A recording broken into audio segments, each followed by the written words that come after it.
Hoje sobre urticária e como um tratamento diferente do habitual, diferente de antialérgico, pode resolver. Esse é um caso de vida real, uma paciente que eu atendi ontem, muito interessante que eu gostaria de compartilhar aqui com vocês.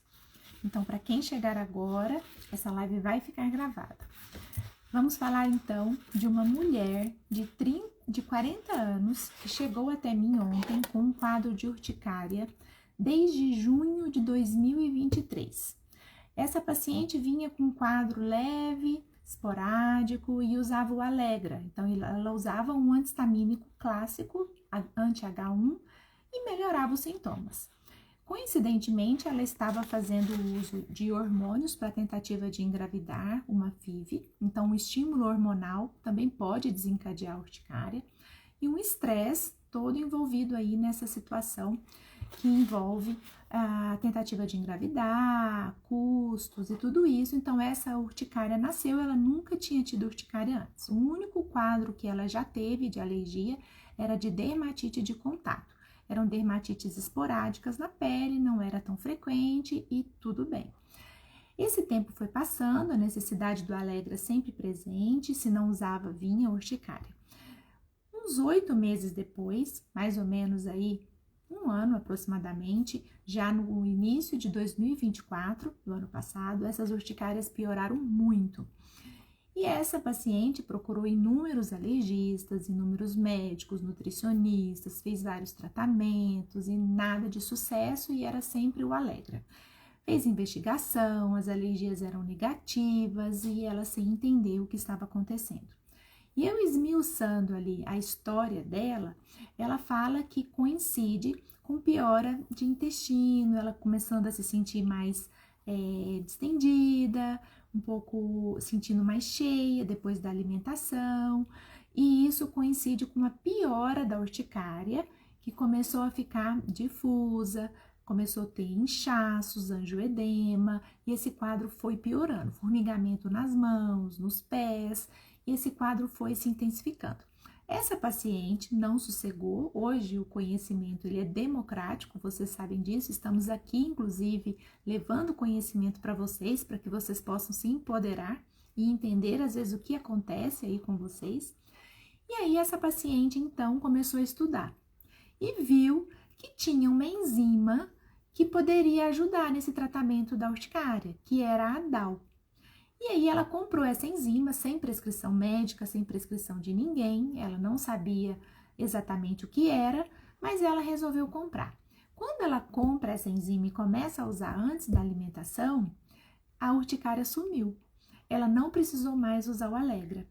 E isso não é o que a gente vê no dia a dia, né, pessoal? O tratamento clássico, ninguém fala na enzima, né? É um tratamento, assim, mais prescrito por nutricionista, a maioria dos médicos alergistas não sabe, e a não ser quem estuda mais intestino, né, essa questão, mas não é algo habitual.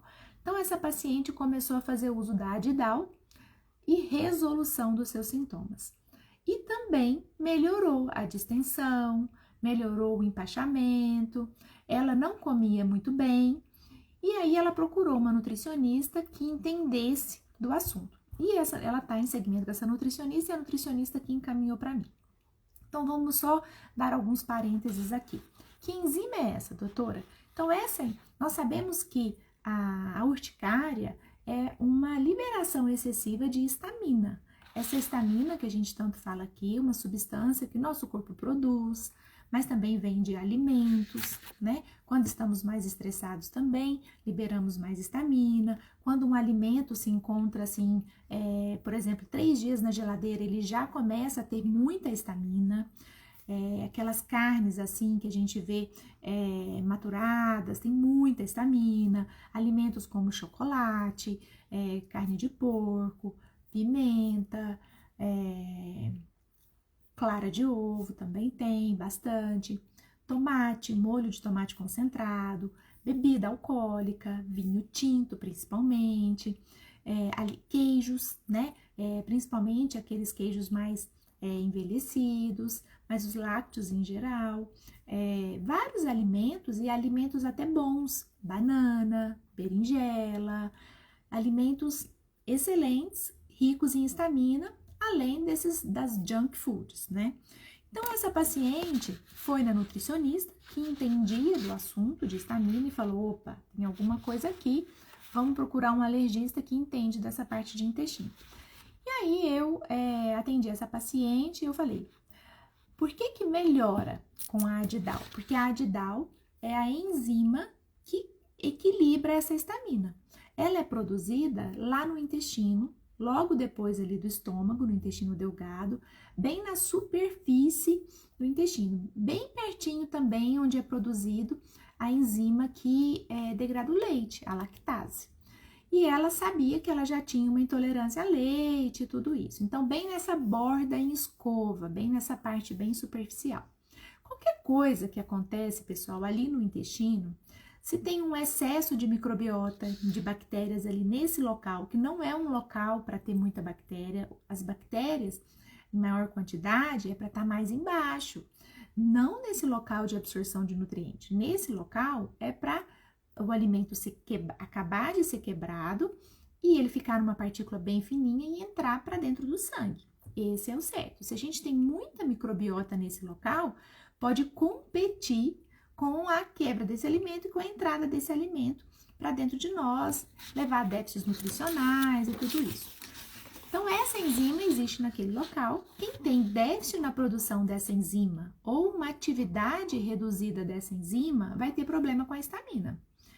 E isso pode acontecer ao longo da vida, essa pessoa pode ter geneticamente uma predisposição para isso, ou algo acontecer ali no intestino, atrapalhando todo esse movimento e esse desbalanço da estamina, ela que era em equilíbrio começar a ficar em excesso, e esse excesso levar a sintomas, no caso dessa paciente, onde eram sintomas gastrointestinais, né, empachamento, distensão e tudo, mas também cutâneo, na pele. Então, olha como o intestino leva a uma alteração à distância. A gente precisa entender mais sobre isso, começar a se familiarizar, porque não é coisa da sua cabeça, por exemplo, você comer um alimento e às vezes espirrar. Você comer um alimento, porque a gente só relaciona alimento, sintomas gastrointestinais. Por isso que eu quis trazer esse caso, porque ele traz claramente sintomas à distância, como na pele, por exemplo. Nós podemos ter, como já falamos aqui, sintomas relacionados a alimentos de neuroinflamação, uma enxaqueca, por exemplo, pode vir depois da ingesta de um alimento, uma taquicardia pode acontecer depois de uma ingesta de um alimento, porque o corpo, ele precisa metabolizar esse alimento, isso não acontece adequadamente, e por outros mecanismos também. Mas aqui hoje estamos falando em relação à DAO, ao intestino.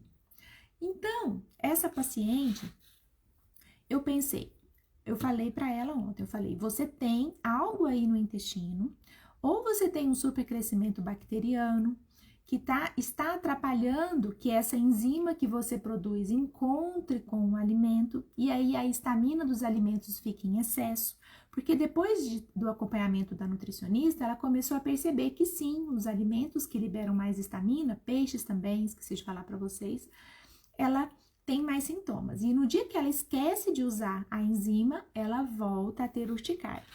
Então, olha só quantas coisas podem acontecer, eu listei aqui para vocês, que podem atrapalhar a DAO, a função dessa DAO, que ela desempenhe seu papel e aí leva a sintomas, inclusive esses, no caso dessa paciente, de alergia, ela estava com o diagnóstico de uma urticária crônica espontânea. O tratamento, segundo os guidelines, é antialérgico, né, o antihistamínico H1, e a gente pode ir aumentando a dose, quadruplicando a dose. Se não melhorar, a última etapa de tratamento é imunobiológico ou imunossupressor. Então, esse quadro pode ser muito desagradável, muito desafiador para o paciente. Imagina acordar e às vezes estar com o olho inchado, a boca deformada, toda empolada, mais de 50 lesões pelo corpo. Então, é bastante desagradável. Então, olhe agora o que pode acontecer no seu intestino e que pode levar a sintomas, inclusive, de urticária, como é esse caso dessa paciente. a SIBO, como já falamos. Uma doença inflamatória intestinal, às vezes um paciente com uma doença inflamatória intestinal, essa inflamação crônica a nível intestinal, doença de Crohn, retocolite ulcerativa, começa a prejudicar essas enzimas digestivas, porque ocorre uma inflamação, inflama a mucosa, essa DAO é produzida bem na superfície ali da mucosa intestinal. Uma intolerância alimentar, então, uma intolerância alimentar pode levar também a um dano na mucosa. Quando a gente tem também uma infecção intestinal pode levar a uma intolerância alimentar por um tempo. Por exemplo, às vezes você tem um quadro de uma diarreia por uma virose e você fica machucado a área onde é produzida essa enzima e também a lactase, então é muito comum o paciente ter sintomas de intolerância à lactose depois de um quadro de virose. Isso vocês já devem ter pegado. Crianças que às vezes pegam uma virose e ficam um tempo sentindo mal com a lactose. Então, intolerâncias alimentares. Infecções, né, como eu falei. Sensibilidade a níquel. Vocês sabiam que o níquel é um metal que a maioria dos pacientes tem sintomas na pele, igual uma mulher que tem uma alergia, por exemplo, a uma bijuteria e fica vermelho quando passa Gilete, mas existe níquel nos alimentos e a gente não pensa nisso. Então, muitos pacientes têm sintomas, às vezes, são rotulados, às vezes, com síndrome do intestino irritável, ele pode ter uma intolerância ao níquel dos alimentos e dá sintomas semelhantes a uma síndrome do intestino irritável, que dá muita dor abdominal, alteração do ritmo de fezes amolecidas para fezes endurecidas, às vezes, geralmente, muito associadas a pessoas, assim, com mais questões, assim, de ansiedade. Intolerância à própria histamina também pode acontecer e às vezes o paciente ser rotulado como síndrome do intestino irritável não é. E às vezes é uma intolerância histamínica, igual essa questão da sensibilidade ao níquel. Quais alimentos têm níquel, doutora? Folhas verdes escuras, feijão, alimentos enlatados, algumas castanhas, então alimentos bons, né? Tem níquel. E às vezes o paciente sente mal, distende e acha que é tudo da cabeça dele e não. É um alimento que ele está ingerindo, que está causando um processo inflamatório ali, piorando as questões. Então, por isso que a gente tem que sempre olhar a causa dos problemas. Deficiências de nutrientes. Por exemplo, para essas enzimas funcionarem, elas precisam de cofatores, precisam de nutrientes. Para a DAO, por exemplo, nós precisamos de níveis adequados de cobre, de vitamina B6, de magnésio. Então, são muito importantes para essa enzima funcionar. E a gente não pensa nisso, né? A gente não leva em conta. O magnésio, pessoal, ele é muito pobre no nosso solo. Consequentemente, muito pobre na nossa alimentação. Todo mundo deveria usar magnésio, tá? Então, existem vários tipos de magnésio, mas só dando uma dica para vocês. Magnésio é muito importante para nós brasileiros porque o nosso solo não está bom em magnésio. Estresse crônico. Quando a gente está com estresse crônico, como é o caso dessa paciente, a gente produz enzima digestiva quando a gente está estressado? Não. A gente não está no momento de ingerir alimentos quando a gente está na pilha. Para o nosso trato gastrointestinal funcionar, ou seja, para a motilidade, para o alimento descer, para ele ser quebrado, digerido, para esse alimento ser processado adequadamente, para as enzimas serem liberadas e para quebrar esses alimentos, nós precisamos estar mais tranquilos, tanto que vocês já devem ter ouvido falar da importância da mastigação adequada, da importância de nós comermos devagar, prestando atenção. Ontem eu atendi um paciente com um refluxo super exacerbado, com um quadro de tosse que não parava, e ele falou: doutor, eu só como assim, só em pé, eu não consigo ficar quieto, e eu sou super estressado, super ansioso, já estou usando 2 remédios para ansiedade, como que esse paciente vai digerir?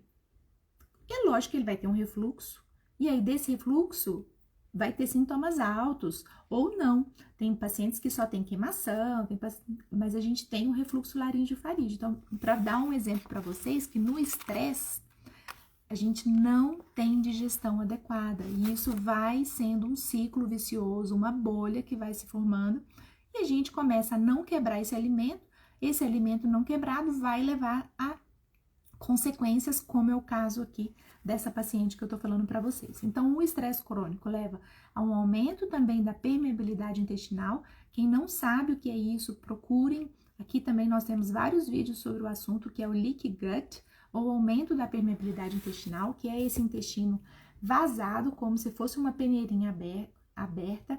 O intestino, ele tem que ser fechadinho, como uma parede com tijolos e cimento. Quando chega um alimento que foi bem quebrado, então vamos pensar numa proteína, que é um colar de pérolas, ele tem que quebrar até ficarem aminoácidos, que são pérolas separadinhas. Essa pérolazinha, então abre a portinha ali do intestino e pode entrar para dentro do corpo, porque o aminoácido é essencial para nós fazermos nossos tijolinhos, né? Para nós fazermos células, neurotransmissores, enzimas, fica uma parede oca, entre aspas, se a gente não tem uma boa quantidade dessa proteína, desse aminoácido no nosso corpo. Então, para vocês entenderem que se essa parede ela tá aberta, passam 3 proteínas de uma vez, 3 pérolazinhas juntas e não pode passar. O corpo não tem a chave, a fechadura para substâncias grandes, tem que estar quebradinho. Então, passam toxinas, passa corantes, passa bactérias, vírus, não pode passar. Essa barreira intestinal ela é muito importante. Aqui está o nosso sistema imunológico, 70% do nosso sistema imunológico. Então, é extremamente importante vocês entenderem isso, porque o leaky gut, ou o aumento da permeabilidade intestinal, muitas vezes é onde desregula o sistema imunológico, porque ele fica louco, com tanta passagem de coisas ruins para dentro do sangue, e começa a liberar citocinas e provocando um monte de reação, como a gente já falou aqui várias vezes. Então, o aumento da permeabilidade intestinal também secundário ao estresse e dano à mucosa. A gente já entendeu aqui que a DAO é produzida na mucosa, então também pode ser danificada pelo estresse. Antibióticos, remédios, aqueles prazóis, inibidores de bomba de próton, que as pessoas usam muito para estômago, anti-inflamatórios também danificam mucosa e pode levar a dano tanto na produção dessas enzimas digestivas e a gente levar a uma cascata de eventos como esse que a gente viu na paciente que era de uma urticária. E a própria intolerância histamínica, né? Que esse paciente, às vezes, geneticamente, às vezes ele não produz a DAO suficientemente, então tem exame para ver isso, ou às vezes ele produz, mas é igual um funcionário que vai trabalhar, mas não executa seu trabalho adequadamente. Então, às vezes, ela não tem uma atividade adequada. Eu acho que isso não está presente nessa paciente. Por quê? Porque ela não tinha isso antes, ela não tem esse histórico. Ela já tem 40 anos. Então, foi quando ela piora o intestino, ela começa com os sintomas, me fazendo crer que ou é algo ali na mucosa, ou é um aumento de microbiota disfuncional nesse local que não é para ter, às vezes até verminose também, mas a queixa dela é bem digestiva, então deve ser alguma coisa ali relacionada a essa questão de dano à mucosa, permeabilidade intestinal alterada e SIBO, tá? Então, pessoal, nós precisamos pensar além. A gente hoje, com os conhecimentos que a gente tem de intestino, de microbiota intestinal, os conhecimentos que a gente tem hoje da interferência do intestino com todo o nosso corpo, não cabe mais nós mantermos aquela mentalidade que tem um protocolo de tratamento, que para uma urticária é só o antialérgico, que a gente tem que fazer isso, isso e isso e colocar os pacientes numa caixinha. Isso não existe mais. Nós já temos conhecimento suficiente para entender a interferência do intestino nos diversos órgãos que nós temos e da nossa microbiota intestinal. E da importância que tem também os nossos hábitos. Então, hábitos de uma boa alimentação, nós temos nos últimos, vamos falar aí, 30 anos, uma piora importante da nossa alimentação. Será por que a gente está tendo tanta essa questão intestinal ultimamente, né? Piora muito do nível de estresse da nossa população. Hoje a gente está ligado o tempo inteiro, a gente leva o trabalho para casa, a gente quer responder a qualquer hora o celular, a gente exerce múltiplas funções. Então, esses hábitos também foram muito danosos para a nossa saúde, estamos vendo os reflexos disso atualmente. A baixa atividade física, porque às vezes quem faz atividade física, às vezes é 1 horinha por dia, mas antigamente, como que era? Você ia a pé para o trabalho, você subia a escada, você não pegava o elevador, ou você era um trabalhador na rural e você trabalhava seu corpo, a gente usava mais o nosso corpo, a gente gastava mais energia. Hoje estamos muito mais sedentários, acumulando energia retida nas nossas células sem extravasar. Então, a gente precisa gastar energia, precisa fazer atividade física. E outra coisa muito importante é o sono, né? Que está muito alterado ultimamente também, porque a gente está ligado. Então, 4 pilares importantes: o sono, atividade física, alimentação e cuidado mental. Esses 4 pilares, se eles estão mais adequados, o nosso sistema imunológico vai estar mais apto para nos proteger. Então, esse é um caso muito interessante que eu atendi ontem e que eu queria compartilhar com vocês e até com médicos que para abrirem o olhar para estudar intestino. Eu fiz uma pós-graduação para entender sobre intestino, microbiota. Há 3 anos atrás, eu terminei com a doutora Denise de Carvalho, recomendo muitíssimo. Foi 1 ano e meio estudando isso, para que hoje eu possa aqui falar para vocês e eu possa ajudar a tratar esses pacientes que cada dia são mais complexos, mais difíceis e que a gente não aprende na faculdade de medicina. Então, a gente precisa abrir a nossa cabeça, estudar de forma diferente, sentar e estudar mesmo. Eu estudo todos os dias. Eu fico 3 manhãs em casa estudando para trazer um conteúdo de qualidade aqui para vocês. Um abraço e que possamos compartilhar mais casos interessantes, que vocês possam aprender, divulgar e se curar. E estamos aqui para o que precisar. Um abraço e eu vou deixar gravado para que vocês possam assistir e pegar o início aí desse quadro, desse caso e entender esse fio da meada aí, como que é o nosso raciocínio clínico. Um beijo para vocês e ótimo final de semana. Obrigada para vocês, obrigada, Daniele. Um abraço.